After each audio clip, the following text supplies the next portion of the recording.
여러분 안녕하십니까? 여수 MBC 뉴스투데이입니다. 전라남도가 코로나19 극복을 위해 관광진흥기금의 융자 지원과 상환 유예 대상을 추가로 확대했습니다. 이번 조치로 융자 지원이 확대되는 업종은 일반 여행업과 국외 여행업, 크루즈업 등 4개 업종으로 지원 한도는 여행업은 2억 원, 관광 유람 산업은 3억 원입니다. 전남도는 지난해까지 시설 자금만 지원했지만 코로나19로 운영 자금의 수요가 늘어남에 따라 융자 지원 대상 확대에 나선 것이며 올 상반기 융자 지원 대상은 11개 업체 39억 원 규모입니다.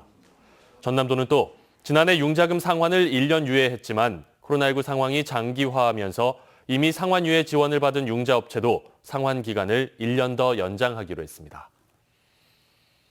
광양시가 코로나19로 소득이 감소한 저소득층의 생계비를 지원합니다.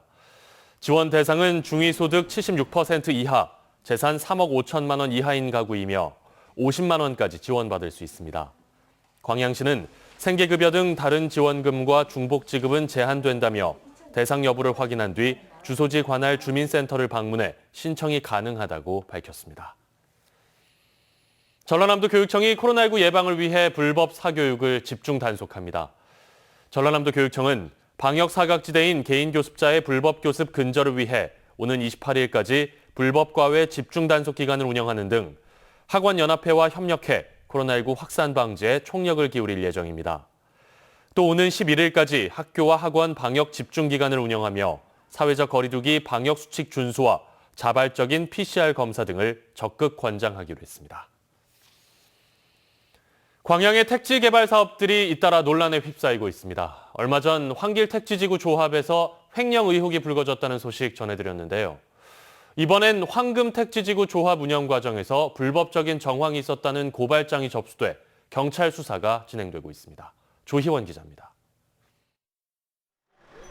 지난 2000년 토지구획 정리사업 도시계획 결정 인가를 받아 아파트와 상업시설 공사가 진행되고 있는 광양 황금 택지지구입니다. 채비지의 면적은 4만 8천여 평. 당시 토지구획 정리조합은 이를 담보로 농협중앙회로부터 대출을 받아 사업을 추진했는데 공사를 맡은 건설사가 부도가 나자 위기를 맞았습니다. 결국 농협중앙회는 600억 원 상당의 채권을 150억 원이라는 헐값에 내놓게 됩니다. 순천농협은 지난 2019년 이렇게 나온 채권을 23개 단위농협과 함께 매입한 뒤 500억 규모의 프로젝트 파이낸싱 대출을 조달했습니다. 문제는 순천농협이 담보로 받은 채비지 중 일부가 압류된 토지였다는 겁니다. 공사비를 받지 못하게 된 한 업체가 조합을 상대로 압류 신청을 했고 업체가 승소해 이미 압류 명령이 떨어진 상황이었습니다. 당시 조합일을 도왔던 한 제보자는 조합이 이 같은 사실을 순천농협에 고지하지 않은 채 대출 계약을 체결했다고 의혹을 제기했습니다. 채비지 관리대장을 제가 전부 다 복사를 제가 했거든요. 할 때 당시에 이제 순천농협에 이제 압류가 들어와 있는 사실을 고지를 해야 되지 않느냐. 그런데 이제 조합 측이나 이런 데서는 사실 시시한 거죠. 지금 당장 대출을 받아서 뭔가 빨리 공사를 재개를 해야 되겠고 여러 가지 있었으니까. 문제는 이뿐만이 아닙니다. 아파트가 들어서고 있는 또 다른 채비지에서도 이중계약 논란이 불거져 법적 소송으로까지 번졌습니다. 그러나 이에 대해 조합 측은 별다른 해명이나 입장을 내놓지 않았습니다. 조합원들의 추가 분담금은 벌써 100억 원이 넘은 상황. 경찰은 불법 대출에 대한 고발장이 접수됨에 따라 사기 혐의가 성립되는지를 들여다볼 계획이라고 밝혔습니다. MBC 뉴스 조희원입니다. 김영록 전남지사가 어제 윤호중 더불어민주당 원내대표를 만나 여순사건 특별법 제정과 국립의과대학 설립, UN 기후변화협약 당사국 총회 유치 등 지역의 핵심 현안 3건에 대한 당 차원의 협조와 지원을 요청했습니다. 김 지사는 여순사건 특별법의 4월 국회 통과가 무산됐다며 5월 임시회에서 반드시 통과시켜줄 것과 곧 재개될 의정협의체에서 국립의과대학 신설을 우선 논의해 전남 지역 신설을 확정해 줄 것을 요구했습니다. 이와 함께 COP28 유치와 관련해 오는 11월 COP26 총회 전에 남해안 남중권 12개 시군을 개최지로 확정해 줄 것도 건의했습니다. 윤호중 원내대표는 이에 대해 전남해 지역 현안 해결을 위해 당 차원에서 적극 노력하겠다며 특히 여순사건 특별법이 5월 임시국회에서 반드시 통과될 수 있도록 하겠다고 약속했습니다.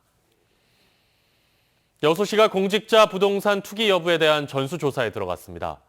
여수시는 6개 부서가 참여하는 사단을 구성해 다음 달 말까지 전라남도와 합동으로 공직자의 토지거래 내역과 비공개 내부 정보 이용 여부 등을 조사할 계획이라고 밝혔습니다.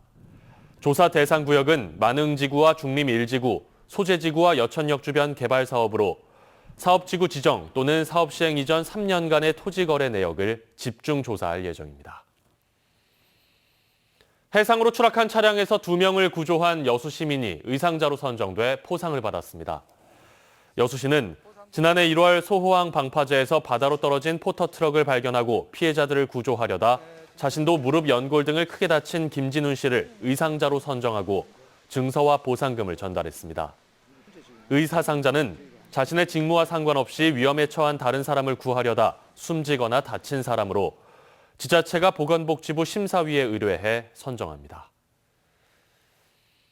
현대 3호중공업이 산업설비 부문을 분할해 현대인프라솔루션을 설립합니다. 사업 고도화가 이루어지면 생산 기반이 그대로 남아있는 서남권 경기에 순풍이 될 것으로 기대됩니다. 양현승 기자입니다.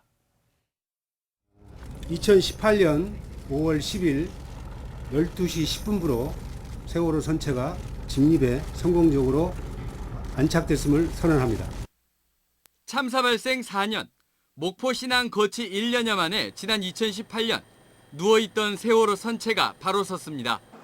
약화된 선체의 무게를 지탱하며 힘을 골고루 분배하는 게 직립 작업의 핵심.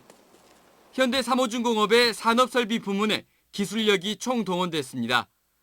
현대 3호중공업 산업설비 부문은 그동안 파나마 제2운하 간문공사, 국내 최대급 1만 톤 해상 크레인 건조 등으로 경쟁력을 증명한 끝에 자회사 현대인프라솔루션으로 분리됐습니다. 본점은 경기 성남시로 향했지만 생산 거점은 그대로 영암에 남게 됩니다.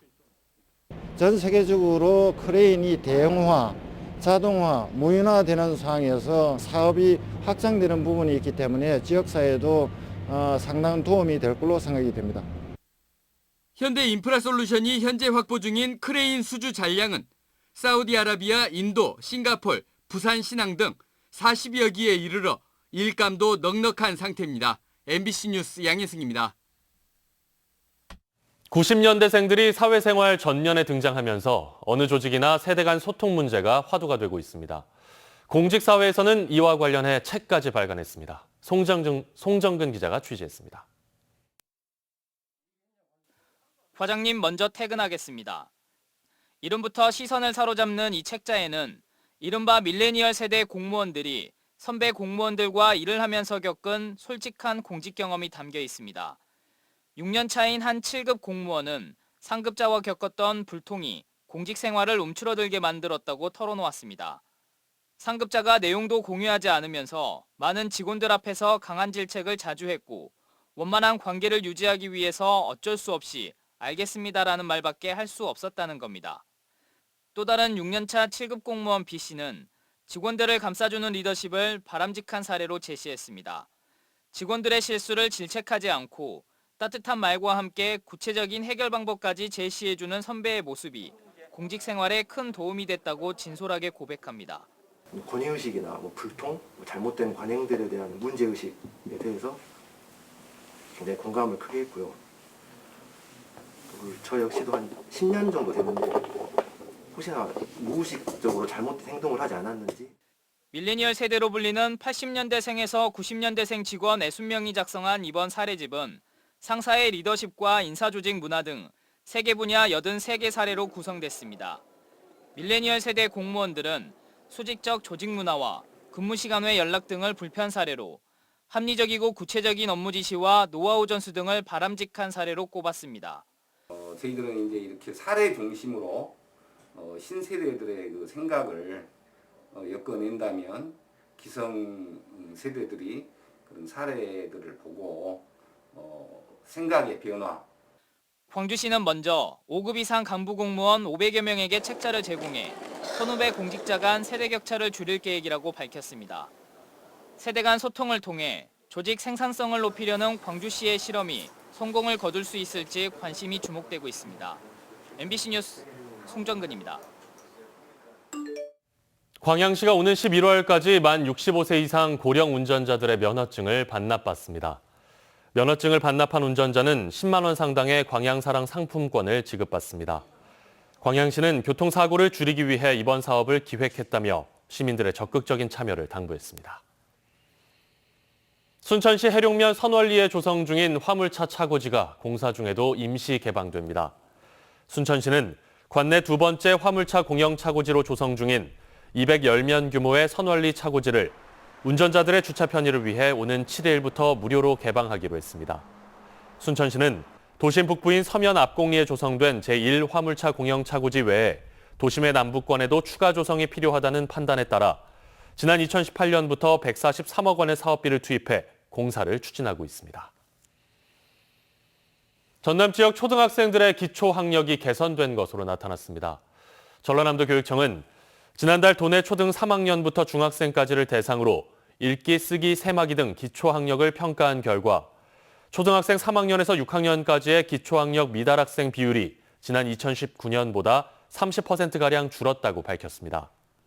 도교육청은 코로나19 상황 속에도 85% 이상의 학교가 매일 등교 수업한 점, 기초학력 전담교사제 도입과 학급당 학생 수를 감축한 점 등을 이유로 꼽았습니다.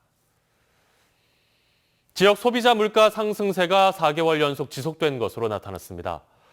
호남지방통계청이 지난달 물가 동향을 조사한 결과 광주 소비자 물가 지수는 107.13으로 한 달 전보다 0.8%, 작년 같은 기간보다 2.5%, 전남 지역은 한 달 전보다 0.1%, 작년 같은 기간보다는 2.7% 상승했습니다. 품목별로는 과실류와 채소류 등 신선식품이 강세를 보였습니다. 고흥군이 지방 세외 수입 자동이체 납부 서비스를 도입해 시행에 들어갑니다. 고흥군은 이달부터 지방 세외 수입 납부자들의 편의 증진을 위해 납부 의무자가 미리 신청한 예금 계좌에서 정해진 일자에 자동으로 이체 수납이 가능한 자동이체 납부 서비스를 실시합니다. 군은 이번 자동이체 납부 서비스가 납부자들이 납부 기한을 놓쳐 가산금을 부담하거나 직접 금융기관을 방문하는 불편 해소는 물론 체납액 최소화에도 기여할 것으로 예상하고 있습니다. 올해 농업 분야 국가연구개발 공모사업에서 전남 농업기술원의 42개 과제가 선정됐습니다. 전남 농업기술원은 이에 따라 앞으로 5년간 역대 최대 규모인 446억 원의 연구개발 예산을 확보했습니다. 전남 농업기술원은 신품종 개발, 기후변화 대응 연구, 디지털 농업 모델 개발에 나설 예정입니다. 전남자치경찰제 위원회 구성을 놓고 편향성과 부적절 인사에 대한 비판이 계속되고 있습니다. 정의당 전남도당은 전남도 의회에서 기자회견을 열어 추천위원 7명 가운데 여성은 1명으로 자치경찰법에서 제시한 특정 성 비율에 부족하고 경찰 출신도 3명으로 지나치게 많아 중립적 사무관장에 대한 우려가 크다고 주장했습니다.